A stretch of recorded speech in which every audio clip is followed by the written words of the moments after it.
Chaque famille porte une histoire, avec ses joies mais aussi ses blessures, ses succès mais aussi ses cycles de lutte.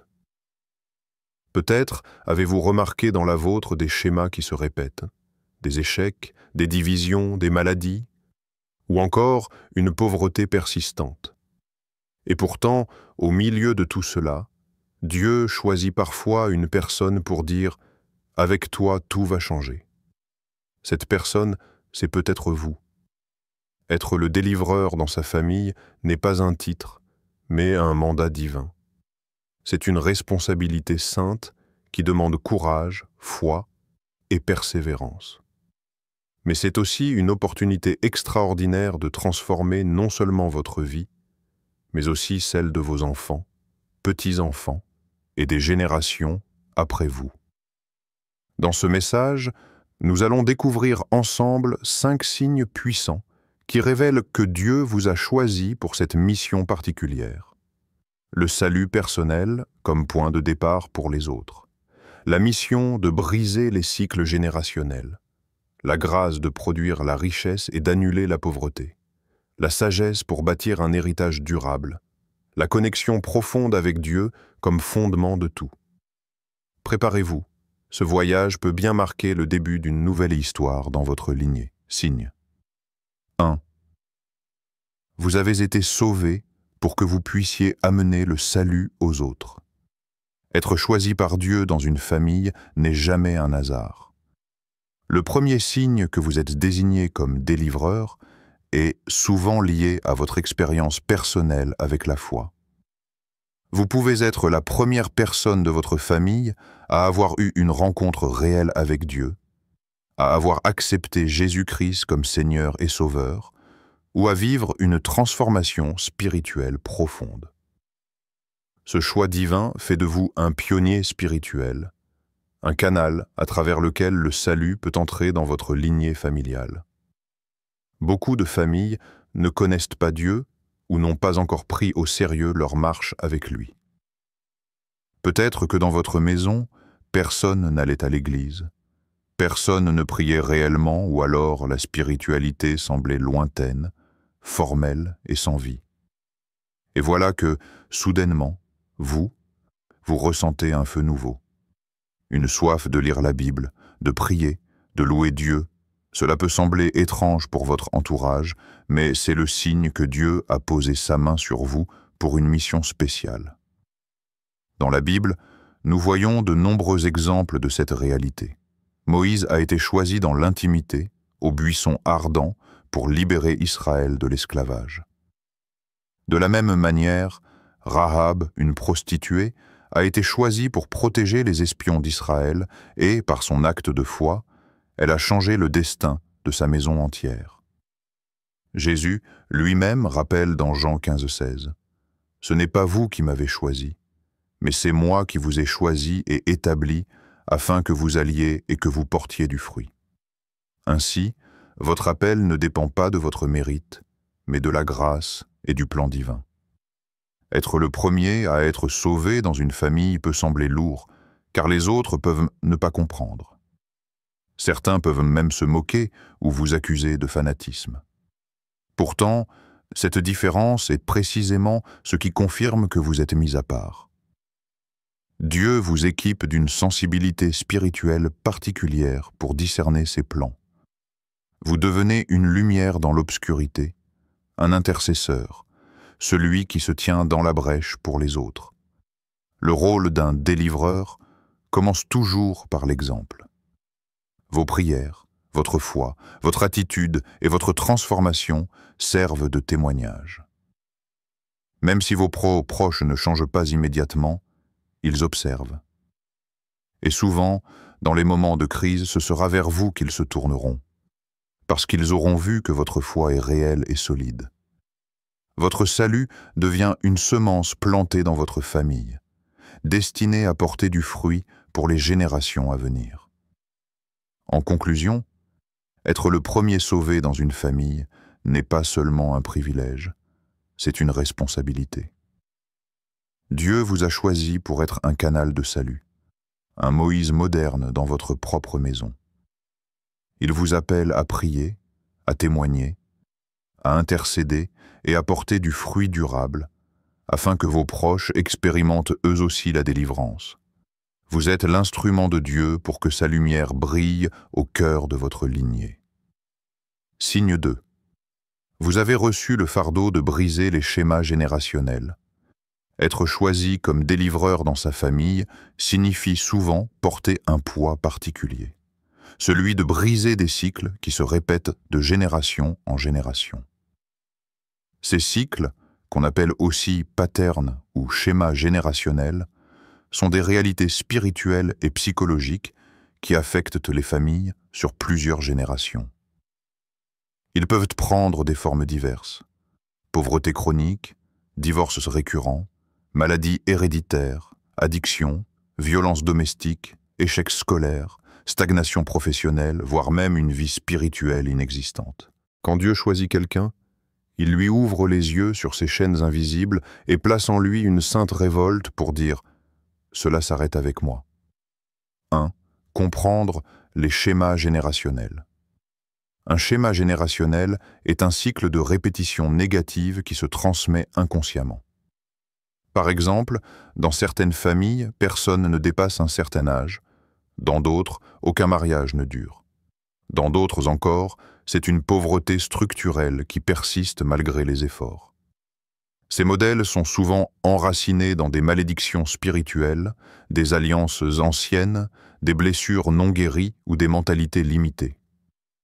La Bible parle de malédictions qui peuvent atteindre jusqu'à la 3e et la 4e génération, Exode 25, mais elle montre aussi que la bénédiction peut se transmettre sur 1000 générations. Dieu ne vous fait pas seulement remarquer ces schémas, il vous rend inconfortable face à eux. Vous ne pouvez plus tolérer ce que d'autres ont accepté comme une fatalité. Là où vos proches disent « c'est comme ça dans notre famille », vous entendez la voix de Dieu dire « non, ce cycle doit être brisé ». Deuxième exemple biblique, Gédéon. Dans Juges 6, Dieu appelle Gédéon alors que sa famille vivait sous l'oppression des Madianites. Quand l'ange le rencontre, il l'appelle « vaillant héros ». Pourtant, Gédéon répond en se plaignant du cycle d'oppression que son peuple vivait. Il dit en substance « Ma famille est la plus pauvre, et moi je suis le plus petit ». Autrement dit, il voyait le schéma de limitation et d'échec. Mais Dieu lui révèle qu'il a été choisi pour délivrer Israël. De la même manière, Dieu vous montre que malgré les cycles de votre famille, vous êtes l'instrument qu'il veut utiliser pour inverser la tendance. Troisième, le processus de briser les cycles. Briser un schéma générationnel n'est pas un acte isolé, mais un processus. Cela commence par la révélation. Dieu vous fait voir clairement le cycle. Ensuite vient l'isolement. Souvent, il vous met à part pour travailler en profondeur votre caractère et votre foi. Ce fut le cas pour Joseph en Égypte, pour Moïse au désert, pour Samuel dans le temple. Cette solitude n'est pas un rejet, mais une préparation, puis vient l'action. Dieu vous équipe pour renverser les autels anciens par la prière, la sagesse et des choix nouveaux. Vous devenez un point de rupture. Ce que vos parents ou grands-parents ont subi, vos enfants n'auront pas à le subir. Quatrième, les signes que vous portez ce fardeau. Vous ressentez une lourdeur ou une tristesse en observant certaines réalités dans votre famille. Vous refusez d'accepter la normalité de ces cycles. Vous avez des rêves, des révélations ou des convictions profondes sur le changement nécessaire. Vous êtes poussé à prier avec persistance et à rechercher Dieu d'une manière plus intense que les autres. Ces signes ne sont pas un hasard. Ils montrent que Dieu a mis en vous un mandat particulier. Cinquième, l'espérance d'un futur différent. Dieu ne vous montre pas les schémas générationnels pour vous décourager, mais pour vous préparer à les détruire. Jésus-Christ a déjà payé le prix à la croix pour toutes les malédictions, Galates 3,13. Votre rôle est de vous approprier cette victoire et de la manifester dans votre famille, par la foi, la prière et des décisions alignées sur la parole de Dieu. Lorsque vous brisez ces cycles, vous n'apportez pas seulement une délivrance spirituelle, mais aussi un héritage différent pour vos enfants et petits-enfants. Ce qui était autrefois une lignée d'échecs devient une lignée de victoire et de bénédiction. En résumé, le deuxième signe que vous êtes choisi comme délivreur, c'est que Dieu vous donne la mission de briser les schémas générationnels.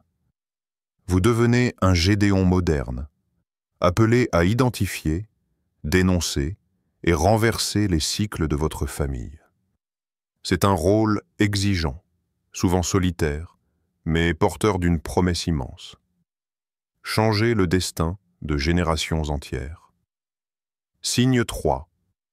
Dieu offre une solution pour la richesse et la pauvreté. L'un des signes les plus forts que vous êtes choisi comme délivreur dans votre famille est que Dieu vous donne une vision et une capacité pour renverser la pauvreté. La pauvreté n'est pas seulement un manque d'argent, elle est avant tout un état d'esprit et une réalité spirituelle. Elle limite la pensée, la créativité, la volonté de progresser et empêche les familles de prospérer. Lorsqu'une famille vit dans la pauvreté génération après génération, elle en vient à croire que c'est son destin. Mais Dieu choisit des hommes et des femmes pour inverser cette mentalité et introduire l'abondance. 1. La pauvreté, plus qu'une condition matérielle. Beaucoup pensent que la pauvreté signifie seulement ne pas avoir d'argent. Mais en réalité, c'est un système de limitation. Une personne pauvre peut recevoir de l'argent, mais sans transformation intérieure, cet argent sera gaspillé et le cycle recommencera. La pauvreté inclut un manque de vision pour l'avenir, l'incapacité à investir ou à planifier, des habitudes destructrices qui empêchent l'accumulation, une mentalité de dépendance plutôt que de création.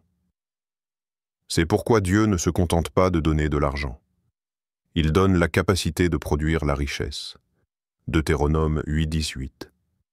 Cette capacité inclut la sagesse, la créativité, l'intelligence émotionnelle et la discipline nécessaire pour bâtir un héritage. Deuxième. Un appel générationnel. Dieu vous donne cette capacité non seulement pour vous-même, mais pour vos descendants et votre communauté. Joseph, par exemple, a été élevé en Égypte pour gérer les ressources pendant une famine mondiale. Il n'a pas seulement sauvé sa famille, il a aussi sauvé des nations. De la même manière, si Dieu vous donne une idée d'entreprise, une carrière prospère ou une grâce particulière pour gérer les finances, ce n'est pas seulement pour vous enrichir, c'est pour que vous soyez un canal de bénédiction. Troisième, renverser les mentalités limitantes. Le véritable combat contre la pauvreté se joue dans la pensée. Les familles qui vivent dans ce cycle adoptent souvent des croyances limitantes. Nous ne sommes pas faits pour être riches. Dans notre famille, personne ne réussit. C'est le destin. Mais le délivreur refuse ces mensonges et proclame « La pauvreté s'arrête avec moi ». En changeant de mentalité, il ouvre un chemin nouveau. Les paroles que vous déclarez et les choix que vous faites deviennent des graines de prospérité pour vos enfants. Quatrième, la richesse comme mission. Dieu ne bénit jamais pour une personne seulement. Lorsqu'il accorde la richesse, c'est parce que d'autres vies dépendent de votre prospérité. Les salaires que vous paierez, les familles que vous soutiendrez, les causes que vous financerez dans l'œuvre de Dieu, tout cela fait partie de votre mission. La richesse devient alors un outil de délivrance pour arracher des familles entières de la misère et les établir dans la dignité. 5. La prospérité équilibrée. Attention cependant, la richesse sans Dieu peut corrompre et détruire. C'est pourquoi le Seigneur rappelle que la première étape est toujours la relation avec lui. La prospérité biblique est un équilibre entre l'abondance matérielle et la richesse spirituelle. Elle permet de vivre dans la liberté sans dépendre de la pauvreté ni de la cupidité. Être choisi comme délivreur implique d'apporter une solution divine contre la pauvreté. Dieu vous équipe non seulement de ressources, mais aussi de la sagesse et de la vision pour instaurer une prospérité durable. Votre richesse devient un outil pour bénir, délivrer et transformer les générations futures. Signe 4. La richesse coule là où se trouve la sagesse. Si le point précédent insiste sur la nécessité de recevoir la capacité de produire la richesse, ce quatrième signe nous rappelle une vérité fondamentale. La prospérité durable repose sur la sagesse. La richesse sans la sagesse disparaît rapidement. Mais lorsqu'elle est combinée à la connaissance, à la discipline et à une gestion éclairée, elle devient un héritage pour plusieurs générations. 1. La sagesse comme fondement. La Bible affirme que la sagesse vaut mieux que l'or. Proverbe 16:16. Pourquoi? Parce que la sagesse permet de créer, d'investir, de protéger et de multiplier ce que Dieu met entre vos mains. Sans sagesse, un héritage peut se perdre en une seule génération. Avec sagesse, même de petits commencements peuvent devenir une grande prospérité. Le délivreur est donc appelé à rechercher non seulement l'onction spirituelle, mais aussi la sagesse pratique. Comment gérer ses finances, comment investir, comment bâtir une maison stable, comment transmettre les valeurs aux enfants. 2. Héritage générationnel. Un des signes clairs de la sagesse est la capacité à penser au-delà de sa propre vie. La Bible dit « L'homme de bien laisse un héritage aux enfants de ses enfants » Proverbe 13, 22. Cela signifie que la prospérité d'un délivreur ne s'arrête pas à lui-même, mais devient un capital spirituel, moral et matériel pour ses descendants. Quand vous marchez dans la sagesse, vous semez des graines qui porteront du fruit longtemps après votre départ. 3e. Les principes de la sagesse appliqués. La sagesse dans le domaine de la prospérité implique plusieurs pratiques. Épargner et investir. Savoir préparer l'avenir au lieu de tout consommer. Diversifier. Répartis ta part entre 7 et même 8. Ecclésiaste 11:2. C'est le principe de l'investissement. Être généreux, partager avec les pauvres et contribuer à l'œuvre de Dieu attire la faveur divine. Transmettre des valeurs, enseigner à ses enfants non seulement comment utiliser l'argent, mais aussi comment rester intègre. 4e. La richesse au service de la mission. La sagesse permet de voir la richesse comme un outil de transformation, pas comme une fin en soi. Elle pousse à poser des bases solides. Construire une maison familiale, lancer des projets communautaires, soutenir l'éducation des générations futures. Le délivreur sage comprend que son mandat est d'établir une richesse structurelle, qui n'est pas seulement financière, mais aussi spirituelle et culturelle. 5e. Briser la pauvreté par la sagesse. Un mauvais mariage, une addiction, un échec répété peuvent détruire des générations. Mais la sagesse vous permet de faire des choix différents. Choisir un partenaire selon Dieu, gérer vos émotions, refuser les addictions, bâtir des relations saines. Ces choix deviennent autant de fondations qui protègent vos descendants des erreurs passées. La richesse véritable ne vient pas seulement de l'argent, mais de la sagesse pour la gérer et la transmettre. Le délivreur est appelé à bâtir un héritage durable, basé sur des principes bibliques solides. La prospérité ainsi construite ne bénit pas seulement sa vie, mais aussi celle de ses enfants et petits-enfants. Signe 5. La connexion avec Dieu comme fondement de tout. Si Dieu vous appelle à être le délivreur dans votre famille, il faut comprendre une vérité essentielle. Sans une relation vivante avec Dieu, toute richesse, toute sagesse, tout héritage perdent leur valeur éternelle. La prospérité matérielle seule ne suffit pas, car elle peut s'effondrer, corrompre ou mener à la perte spirituelle. Mais lorsqu'elle est enracinée dans une communion profonde avec Dieu, elle devient un instrument d'abondance et de bénédiction durable, ici-bas et dans l'éternité. 1. La richesse sans Dieu. Une illusion. Le monde valorise énormément la réussite financière, le confort matériel et la réputation. Pourtant, la Bible rappelle: que sert-il à un homme de gagner le monde entier s'il perd son âme? Mark 8, 36. On peut accumuler des biens, bâtir des entreprises, posséder des maisons, mais si notre vie spirituelle est vide, tout cela finit dans le néant. Pire encore, la richesse peut devenir un piège si elle n'est pas soumise à Dieu. Elle nourrit l'orgueil, la cupidité et l'oubli de l'essentiel. C'est pourquoi Jésus insiste: la vraie richesse commence par connaître Dieu. La prospérité du délivreur n'est pas seulement destinée à nourrir le corps et les comptes bancaires, mais d'abord l'âme et l'esprit. 2. La première étape: accepter le salut. Le point de départ de toute délivrance est toujours le salut en Jésus-Christ. Dans le script, une prière est proposée. Reconnaître que nous sommes pécheurs, accepter le sacrifice de Jésus et lui confier notre vie. Cette démarche est fondamentale, car c'est elle qui établit une nouvelle identité. Sans cette nouvelle naissance, on peut rester prisonnier des mêmes schémas générationnels, peu importe nos efforts humains. Mais quand on reçoit Jésus, on devient héritier des promesses de Dieu et bénéficiaire de sa grâce.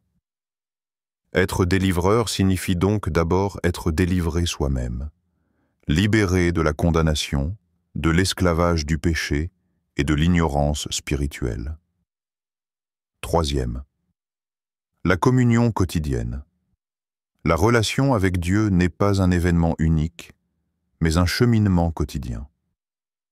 Comme Moïse rencontrait Dieu dans la tente d'assignation, comme David cherchait sa présence dans les psaumes, le délivreur moderne doit cultiver une vie spirituelle constante.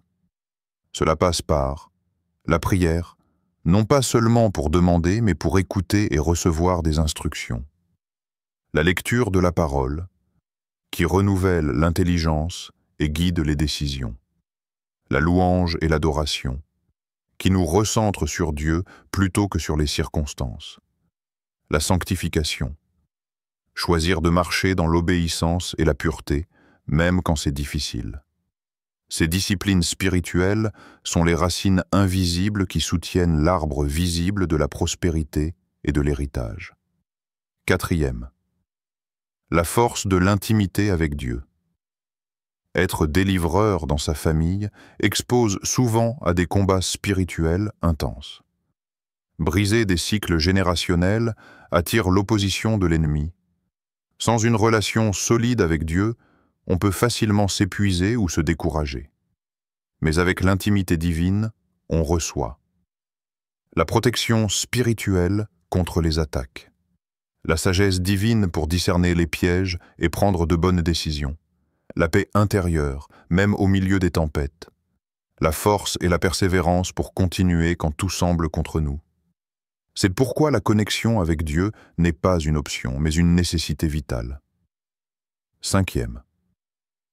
Une abondance double, terrestre et céleste.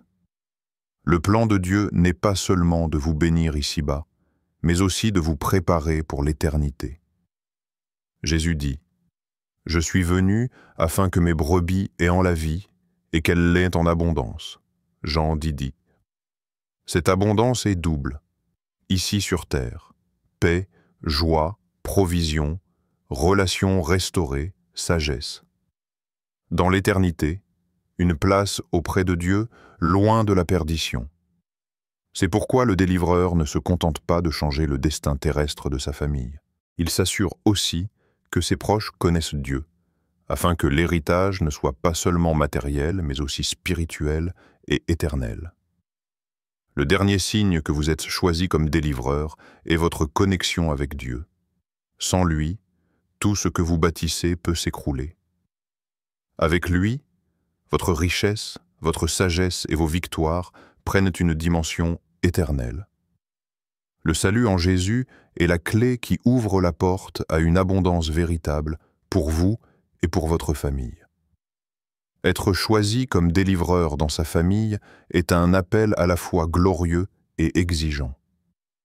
Les 5 signes que nous avons explorés montrent que Dieu met à part des hommes et des femmes pour changer le cours de leur lignée. Vous êtes peut-être le premier à expérimenter le salut, celui qui refuse les schémas générationnels négatifs, celui qui reçoit la capacité de produire la richesse, celui qui choisit la sagesse pour bâtir un héritage durable, et surtout celui qui s'attache à Dieu comme fondement de toute réussite. Ce rôle n'est pas une charge écrasante, mais une mission portée par la grâce divine. Vous n'êtes pas seul. Dieu vous accompagne, vous équipe et vous soutient dans chaque étape. Ce que vos ancêtres ont subi n'a pas à se répéter. En Christ, une nouvelle histoire commence avec vous, et vos descendants récolteront les fruits de votre obéissance et de votre foi. Si ce message a nourri votre vie et confirmé votre appel, je vous encourage vivement à vous abonner dès maintenant. En vous abonnant, vous ne manquerez aucun enseignement qui peut transformer votre marche spirituelle et vous équiper encore plus pour votre mission de délivreur. Ensemble, bâtissons des familles et des générations libérées et bénies.